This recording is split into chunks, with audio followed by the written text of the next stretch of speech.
Get ready for dictation. Ready. India's latest inflation data present policymakers with a fragrant choice whether to respond to the latest acceleration in retail price gains to a 5-month high with more sizable interest rate increases or pause the monetary tightening so as to allow fragile growth to gain more traction. Inflation figures based on the consumer prices index so retail price gains on a resurgent trajectory with food prices leading the charge.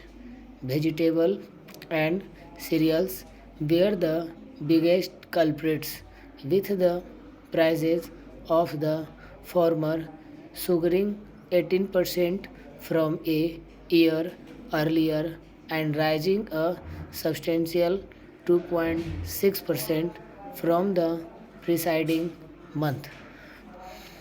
Staple grains, including rice and wheat, climbed 11.5% from September 2021 and increased 2% from August levels. These two food items have a combined weight of 15.7% in the overall CPI and account for more than a third of the food and beverages categories. Cumulative weight rice prices have continued to rise in the face of a projected 6% shortfall in Kharif output.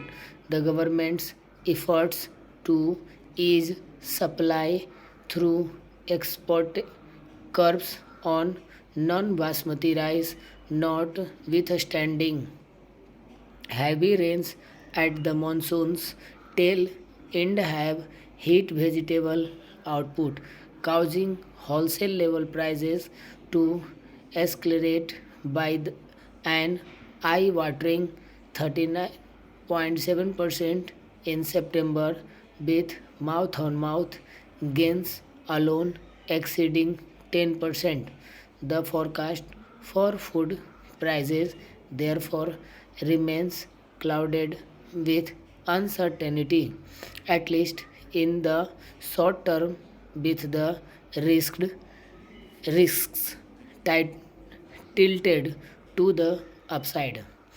The rupee's counting depreciation against the dollar has further roiled the outlook for price stability, with imported inflation hard to counter through monetary measures, as RBI Deputy Governor Michael Patra noted in the Central Bank's Monetary Policy Committee meeting last month that India is a net commodity importer, with over a third of the CPI being imported. Complicates policy making, especially when the terms of trade turn unfavorable.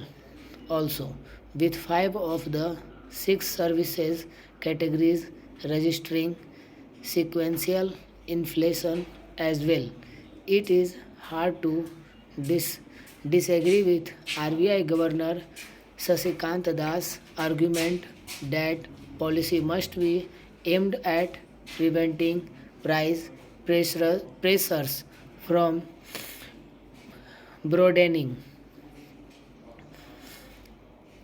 Still, with the latest private sector output trends in S&P Global's survey-based manufacturing and services PMI data for September, flagging a renewed slowdown and a looming global recession pointing to a decline in demand for India's exports.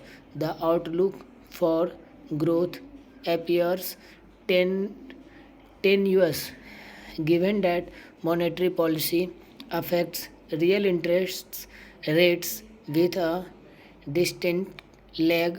It may be a difficult but wiser choice to heed the MPC's dissenting voices of Asima Goel and Jainath Verma and refrain momentarily from rising interest rates till the fog of uncertainty lifts and a clearer picture of price and growth trends emerges. Thank you.